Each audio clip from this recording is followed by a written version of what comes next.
Hello मेरे प्यारे बच्चों, welcome to my YouTube channel Neelam Pora 0821। और बच्चों कैसे हैं आप? अच्छे होंगे। तो हमारा आज का जो चैप्टर है वो है नेताजी का चश्मा। नेताजी किसको कहा जाता है? गैस करिए। सुभाष चंद्र बोस जी को। तो उन्हीं के चश्मे के ऊपर ये है। हालांकि इसमें नेताजी का ही नहीं है, नेताजी की एक प्रतिमा बनी हुई है, मूर्ति बनी हुई है, उसी के ऊपर ये पूरा जो आपका चैप्टर है उसी के बारे में है। अच्छा, शॉर्ट में थोड़ा सा बता देते हैं।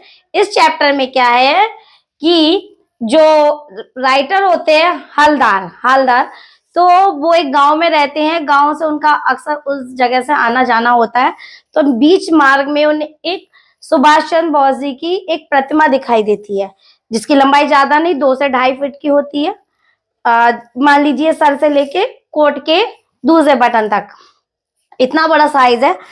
पर जो प्रतिमा संगमरमर की जो बनी हुई है, छोटी सी 2.5 फुट की, 2-2.5 फीट की, उस प्रतिमा की सबसे बड़ी खासियत क्या है कि नेताजी को कभी किसी ने बिना चश्मे के नहीं देखा। पर उस प्रतिमा पे क्या है, उस मूर्ति में क्या है, चश्मा नहीं लगा हुआ है।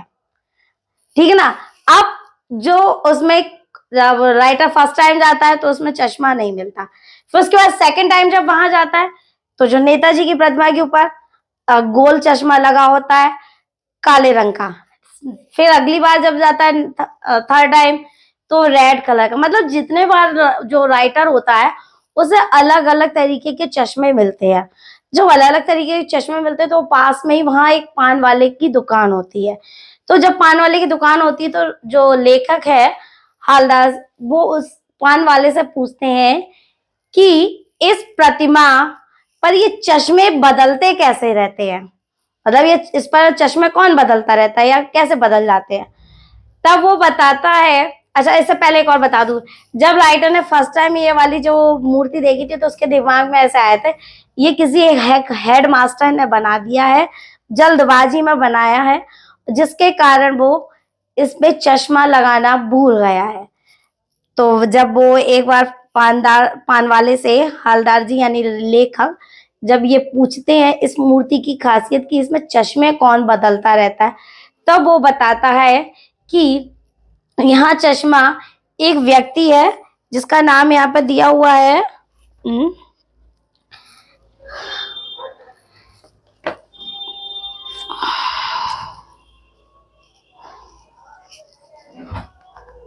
क्या? तो पान वाला नाम बताता है उस व्यक्ति का, कैप्टन चश्मे वाला। जो कैप्टन चश्मे वाला है वही उसके जो मतलब मूर्ति के चश्मे बदलता रहता है। वो एक स्वतंत्रता सेनानी होता है।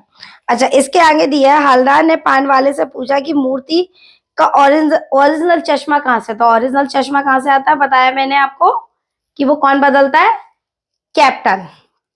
ठीक। अब पान वाले ने हंसते हुए मतलब हंसी में उड़ा दिया कि जो उसे मास्टर ने चश्मा बनाना भूल गया था। और हलदार साहब को यह सुनकर बड़ी द्रवित मतलब द्रवित हुए कि हो गए। उनका अनुमान सही निकला, जैसे कि उन्होंने सोचा था कि इस मूर्ति को बनाने वाला कोई हेडमास्टर ही होगा, जो जल्दबाजी में इस मूर्ति को बनाते समय उसका चश्मा भूल गया। अब जो राइटर होता है तो एक बार लेखक की चश्मे वाले कैप्टन से भेंट होती है, मुलाकात होती है। तो हलदार साहब को यह सब विचित्र लगता है और उन्होंने एक बार फिर से अपनी जीप से उतरकर उस कैप्टन चश्मे वाले नेताजी का साथी के बारे में पूछा कि मतलब ये जो कैप्टन है ये कौन था। तो वो पान वाला बताता है कि ये जो कैप्टन है ये जो नेताजी के साथ स्वतंत्रता संग्राम में ये उनके साथ रहा है। ठीक है ना। तो यहाँ तक दिया हुआ है। इसके बाद जो हलदार साहब को एक देशभक्त का ऐसा मजाक अच्छा नहीं लगा। मतलब पान वाला जो था उस चश्मे वाले का मतलब कैप्टन का मजाक उड़ाते थे। तो जो हलदार साहब थे यानी लेखक, उनको ये मजाक बिल्कुल अच्छा नहीं लगा कि एक देशभक्त है उन्हें, क्योंकि नेताजी को उसने कभी भी बिगर उसके नहीं देखा था, बिगर चश्मे के नहीं देखा था। और जो मूर्ति बनी थी वो बिना चश्मे की थी। तो उसने उस व्यक्ति ने चश्मा उनकी मूर्ति पर चश्मा लगा दिया करता था। कभी लाल लगा दिया, कभी काला लगा दिया, कभी गोल, कभी चौकोर, इस तरीके से लगा दिया। ऐसे तरीके से लगा दिया जाता था। अब जब चश्मे वाले से उनकी भेंट हुई तो हवलदार साहब को यह सब विचित्र लगा।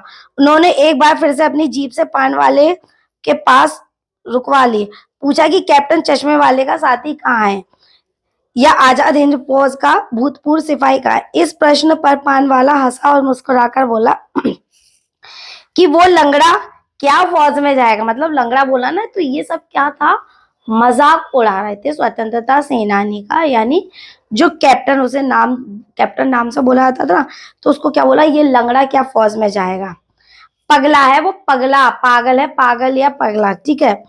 देखो वो आ रहा है, बात कर लो उसी से और फोटो छपवा दो उसकी। ठीक, अब है कैप्टन की मृत्यु। एक बार ऐसा हुआ कि मूर्ति के चेहरे पे कोई चश्मा नहीं था। जब वो कई बार निकलने के बाद जब उन्हें ये चीज पता लगी तो कई बार वो वहां से निकलते रहे। जब एक बार वो वहां गए तो मूर्ति पर कोई चश्मा नहीं था। उस दिन पान वाले व दुकान, जितनी भी चौराहे पर दुकानें थी, सभी दुकानें क्या थी, बंद थी। अगली बार आकर उन्होंने पान वाले से पूछा कि इस मूर्ति पर चश्मा क्यों नहीं है। पान वाले ने अपनी आंखें पोंछते हुए उसका मतलब उदास स्वर में बोला कि कैप्टन मर गया। कैप्टन यानी जो मूर्ति पर चश्मा लगाता था वो क्या हो चुका है, मर चुका है, उसका निधन हो चुका है। यह सुनकर हवलदार साहब उदास होकर जीप में बैठ जाकर चले गए।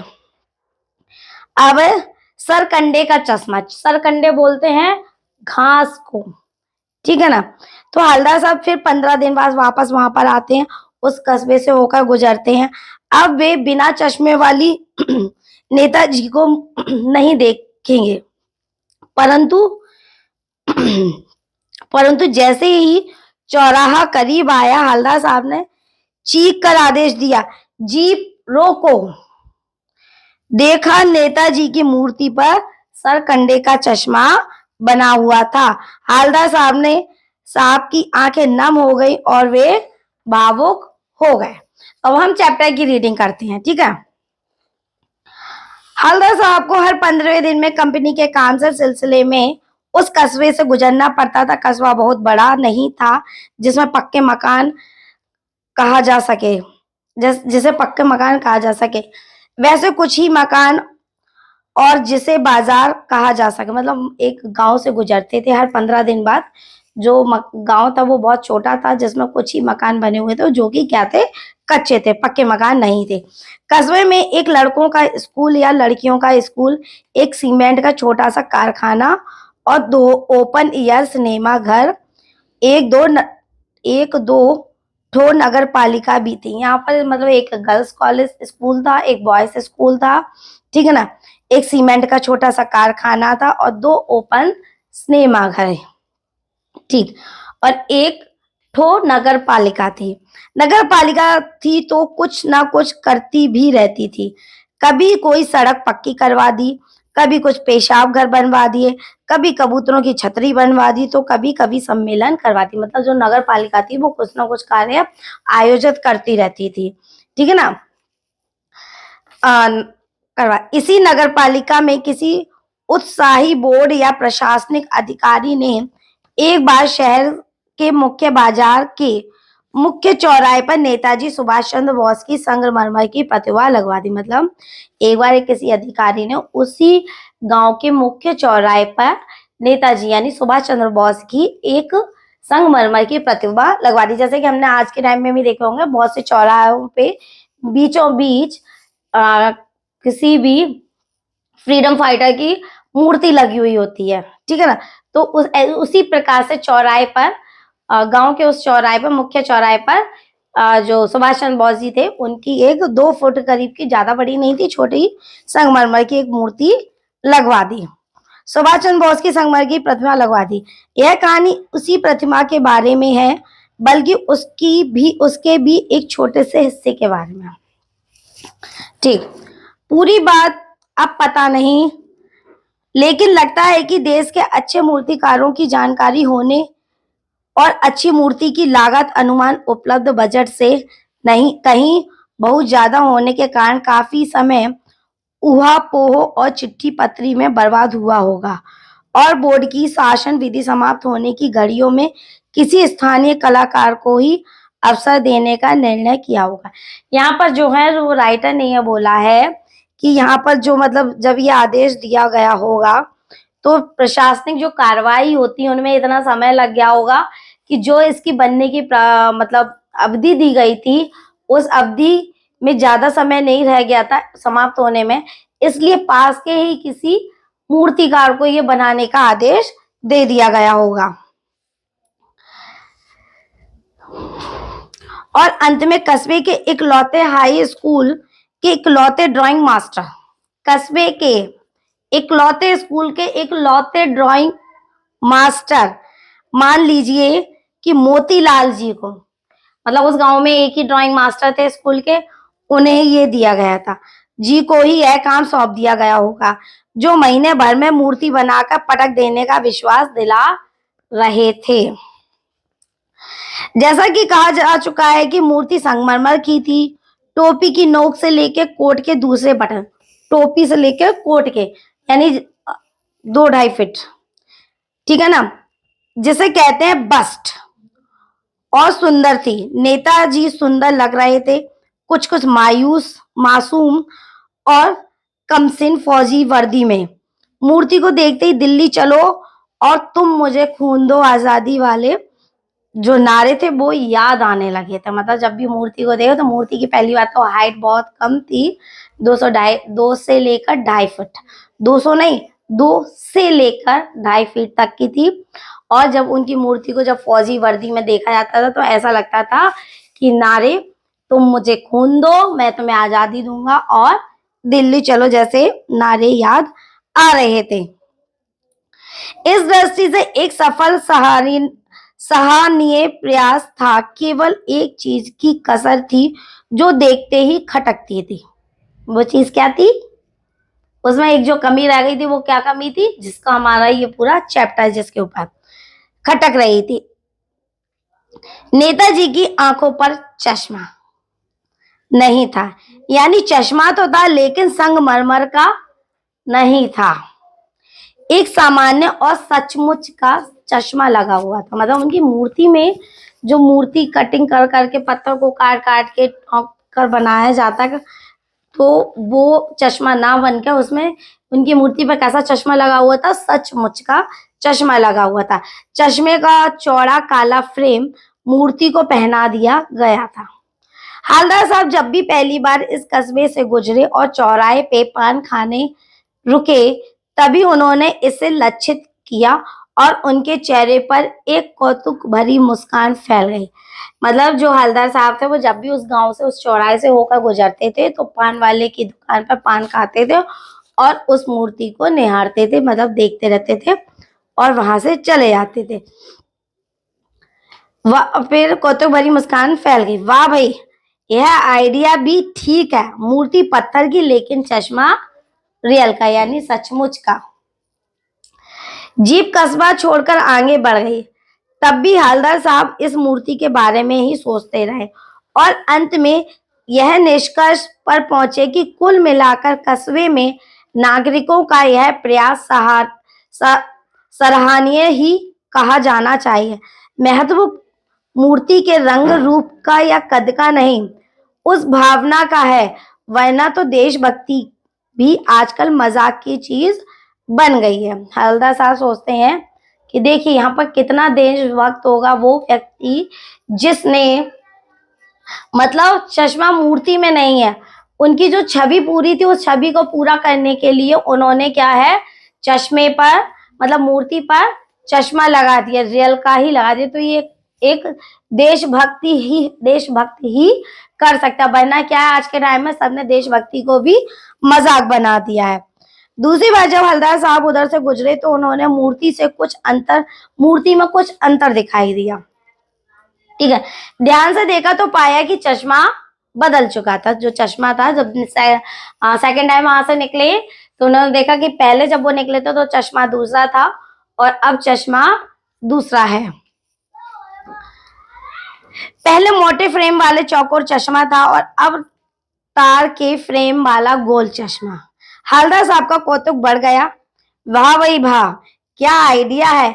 मूर्ति कपड़े नहीं बदल सकती, लेकिन चश्मा जरूर बदल लेती है। जो मूर्ति है वो कपड़े तो नहीं बदल सकती, पर उसका चश्मा जो है वो बदल जाता। मतलब जब भी राइटर वहां से निकलते थे हवलदार साहब, तो हमेशा उनका चश्मा बदल जाता था। हवलदार साहब की आदत पड़ गई हर बार कस्बे से गुजरते समय चौराहे पर रुकना, पान खाना और मूर्ति को ध्यान से देखना। एक बार जब कौतूहल दुर्दमनीय हो उठा तो पान वाले से पूछ लिया। जब उनका मन एक बार मतलब एक मन से अंदर से मतलब लगा कि हाँ अब पता करना चाहिए कि कौन है, तो उन्होंने पूछ ही लिया, क्यों भाई क्या बात है, यह तुम्हारे नेताजी का चश्मा हर बार बदल कैसे जाता है। पान वाले ने खुद के मुंह में पान ठूसा। मतलब पान वाला जो था उसके खुद के मुंह में भी पान भरा हुआ था। वह एक काला मोटा और खुश मिजाज आदमी था। जो पान वाला था वो क्योंकि बैठे रहते तो बैठे बैठे लोग वैसे ही हेल्थी हो जाते हैं, तो मोटा खुश मिजाज आदमी था। हवलदार साहब का प्रश्न सुनकर वह आंखों ही आंखों में हंस पड़ा।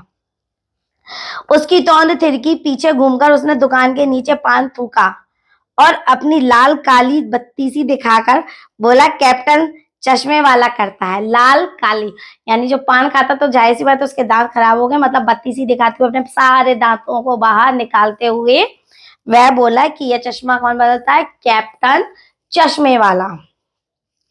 क्या करता है हवलदार साहब कुछ समझ नहीं पाया। अब हवलदार साहब बोले, क्या करता है, चश्मा चेंज करता है। पान वाले ने समझाया। क्या मतलब, क्यों चेंज करता है, मतलब ये कौन पूछ रहा है, हवलदार साहब पूछ रहा है कैसे, पान वाले से। क्यों करता है, उसको चौड़े चौखट चाहिए, तो कैप्टन किधर से आए लाएगा, तो उसको मूर्ति वाला दे दिया, उधर दूसरा बिठा दिया। ठीक, नहीं यहाँ पर थोड़ा, हाँ, कोई ग्राहक आ गया तो उसको चौड़ा, मतलब अगर कोई ग्राहक होता है, ग्राहक को कोई चश्मा चाहिए होता है तो वो चौड़ा वाला चश्मा चाहिए तो वहां से उतार कर उसको दे दिया और दूसरा चश्मा वहां पर लगा दिया। उसको चौड़े चौखट चाहिए तो कैप्टन के किधर से लाएगा, तो उसको मूर्ति वाला दे दिया जाएगा, उधर उसका बैठा दिया जाएगा। समझ में आया। मतलब जब किसी को चौड़ा चश्मा चाहिए होता था वो मूर्ति को लगा दिया करता था और वो चौड़ा हो जाता था तो ग्राहक को वापस कर दिया जाता था। अब हवलदार साहब को बात कुछ कुछ समझ में आई।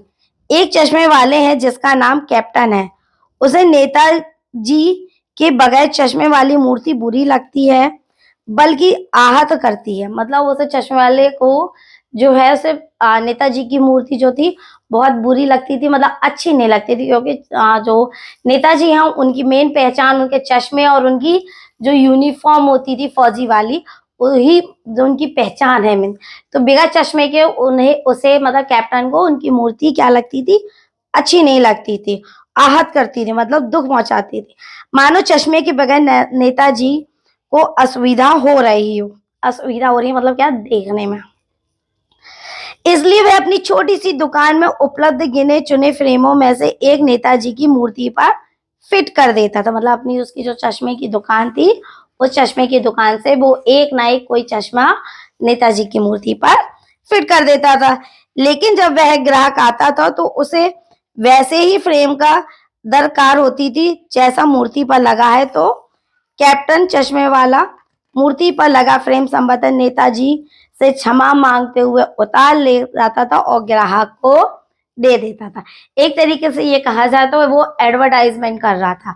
मतलब जैसा हम लोग होते हैं ना शोरूम के बाहर क्या कर देते हैं, स्टैचू लगा दिए जाते हैं, उनको कपड़े पहना दिए जाते हैं, कस्टमर आते उन्हें ये वाली स्टैचू वाली ड्रेस बड़ी अच्छी लगती है तो वो उतार के उन्हें दे दी जाती है और स्टैचू को नहीं पहना। तो वहां पर भी जो मूर्ति पर चश्मा लगा दिया जाता था, अगर किसी ग्राहक को वो समझ में आता था तो वो जो कैप्टन था उसमें से वो चश्मा उतार लेता था और अपनी दुकान से दूसरा चश्मा उस मूर्ति को पहना देता था और नेताजी का जो चश्मा था वो उतार कर ग्राहक को दे दिया करता था। इसके बाद नेताजी को दूसरा फ्रेम लौटा देता था। वाह भाई वाह, क्या खूब, क्या आइडिया। लेकिन भाई एक बात अभी भी समझ नहीं आई। हवलदार साहब ने पान वाले से फिर पूछा, नेताजी का ओरिजिनल चश्मा कहाँ है। ओरिजिनल यानी जो पत्थर की जब मूर्ति संगमरमर की है तो संगमरमर का बना हुआ चश्मा कहाँ है। पान वाला दूसरा पान मुंह में ठूस लिया था उसने। मतलब जब दूसरों को खिलाता तो उसके मुंह में तो अपने आप ही पान रहेगा, ठीक है ना। तो उसने दोबारा जो पान ठूस रखा था, फिर से उसने दुकान को मतलब ठूसा हुआ था, थूका। फिर बोलता दोपहर का समय था, दुकान पर भीड़ भाड़ अधिक नहीं थी। वह फिर आंखों ही आंखों में हंसा। उसकी तोंद थिरकी। हंसना मतलब तोंद, पेट निकलना, जो पेट हो जाता है ना, पेट ज्यादा निकलता है, तोंद थिरकी। कत्ते की डंडी फेंक पीछे मुड़कर उसने नीचे पीक थूकी, मतलब पान को थूका, ठीक है ना। और मुस्कुराता हुआ बोला, मास्टर बनाना भूल गया था।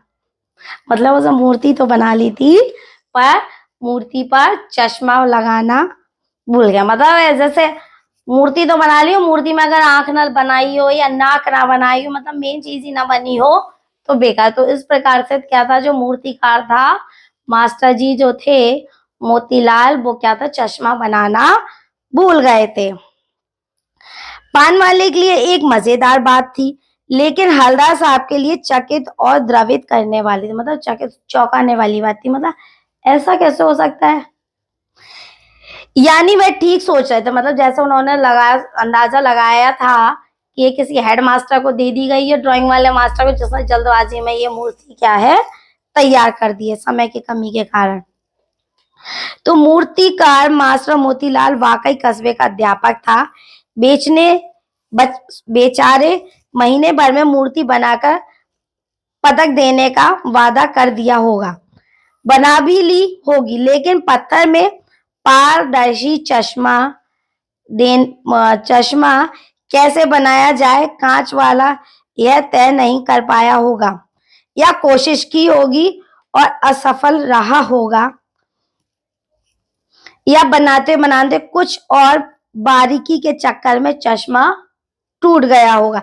मतलब उन्होंने यहाँ पे कई रीजन लगाए, या तो चश्मा बनाते बनाते भूल गए होंगे, या चश्मा बारीकी के कारण टूट गया होगा, ठीक है ना, या जो चश्मे की पारदर्शिता थी, मतलब बहुत महीन कार्य था, तो वो करना उनको नहीं आ रहा। मतलब कई रीजन हो सकते हैं चश्मा ना बनने के।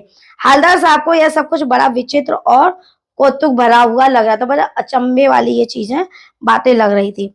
इन्हीं ख्यालों में खोए हुए पान के पैसे चुकाकर चश्मे वाले की देशभक्ति के समक्ष नतमस्तक होते हुए वह जीप की तरफ चले।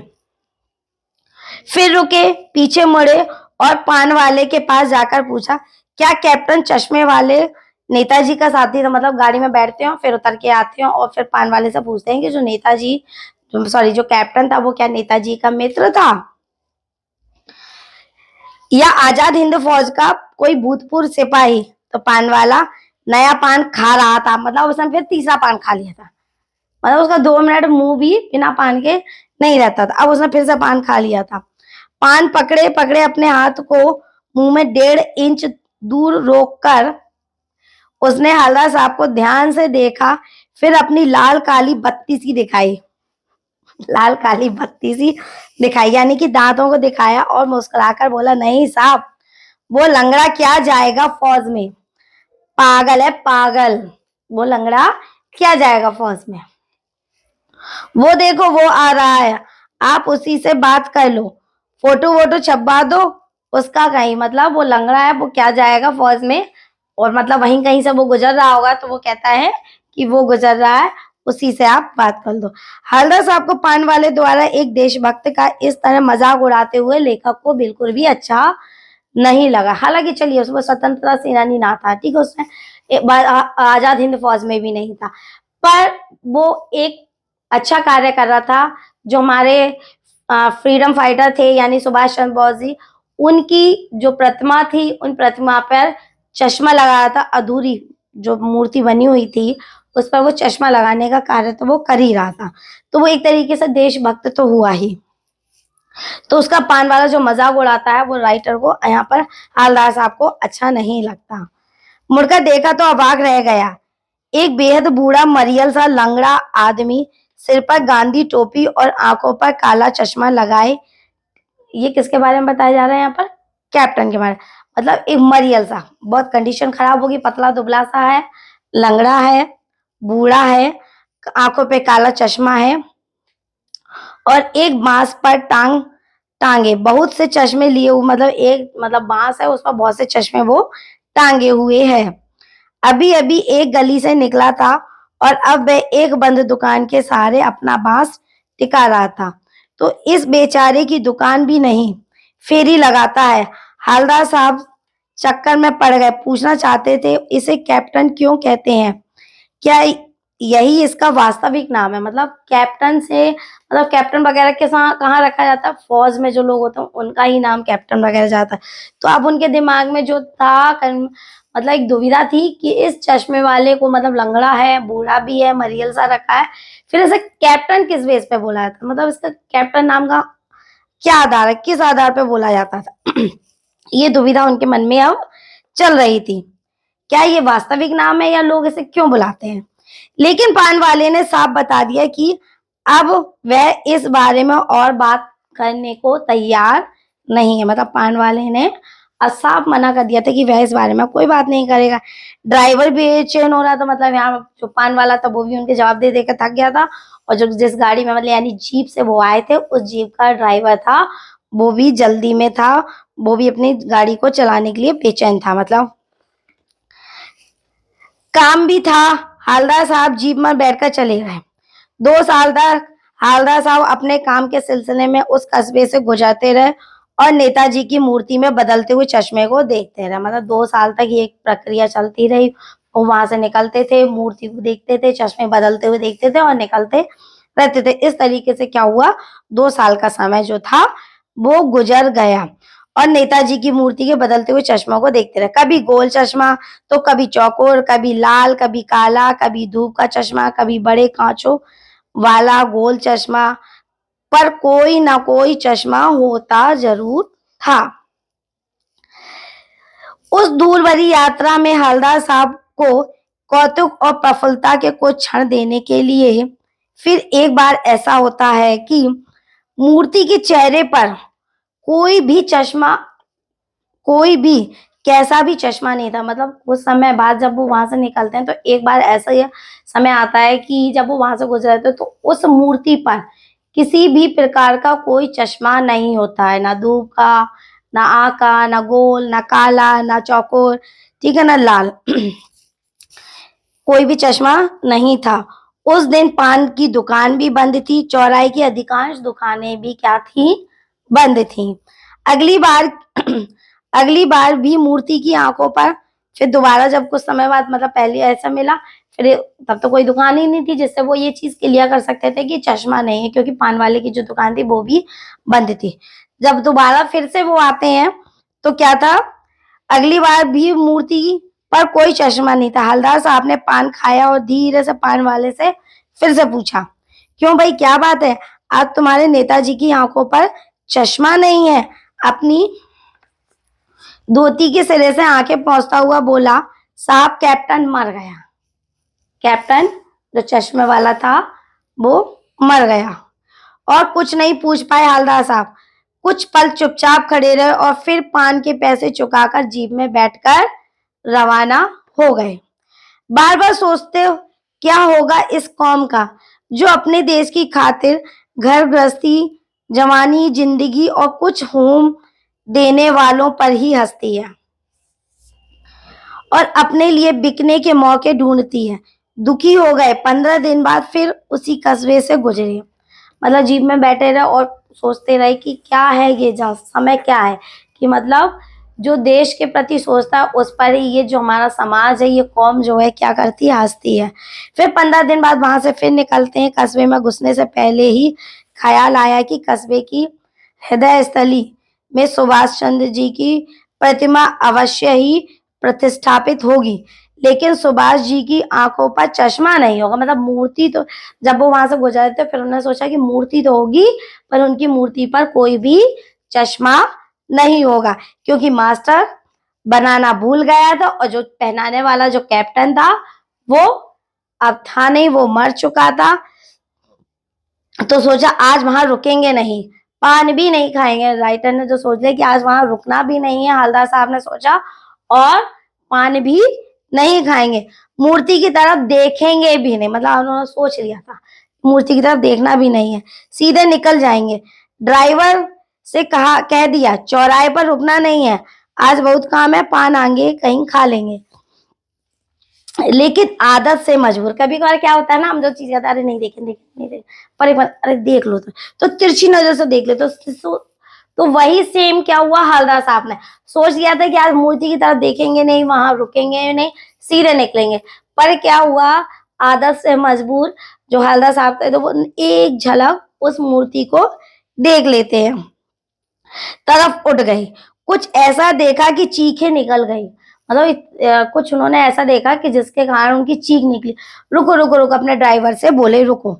जीप स्पीड में थी, ड्राइवर ने जोर से ब्रेक मारे, रास्ता चलते लोग देखने लगे। जीप रुकते ना रुकते हवलदार साहब जीप से जोर से कूद कर तेज तेज कदमों से मूर्ति की तरफ लपके और उसके ठीक सामने जाकर अटेंशन में खड़े हो गए। अटेंशन मतलब सावधान, मतलब जीप काफी स्पीड से थी क्योंकि रुकना नहीं था, फिर एकदम उन्होंने रुकने के लिए बोला तो ड्राइवर ने जैसे ब्रेक लगाए तो ब्रेक एकदम लगेंगे तो रुकते रुकते थोड़ा टाइम लगेगा। और हवलदार साहब जो थे वो जीप से कूद पड़े और मूर्ति के पास जाकर एकदम अटेंशन यानी सावधान की पोजीशन में जाकर खड़े हो गए।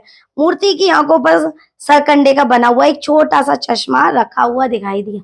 सरकंडे मीन्स घास फूस का, जैसे बच्चे बना लेते हो। हवलदार साहब भावुक थे, इतनी सी बात पर उनकी आंखें बन आई।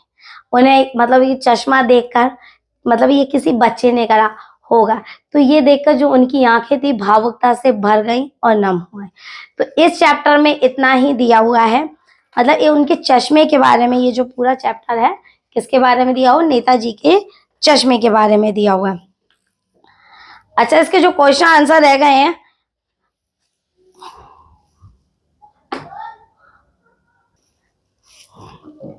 अच्छा इस चैप्टर के क्वेश्चन आंसर मैं आपको डिस्क्रिप्शन बॉक्स में भेज दूंगी, ठीक है। तो आज का हमारा ये वीडियो जो यहीं पर फिनिश होता है, चैप्टर फिनिश हो चुका है। अपने नेक्स्ट वीडियो में न्यू चैप्टर के साथ फिर से मिलेंगे। Take care students.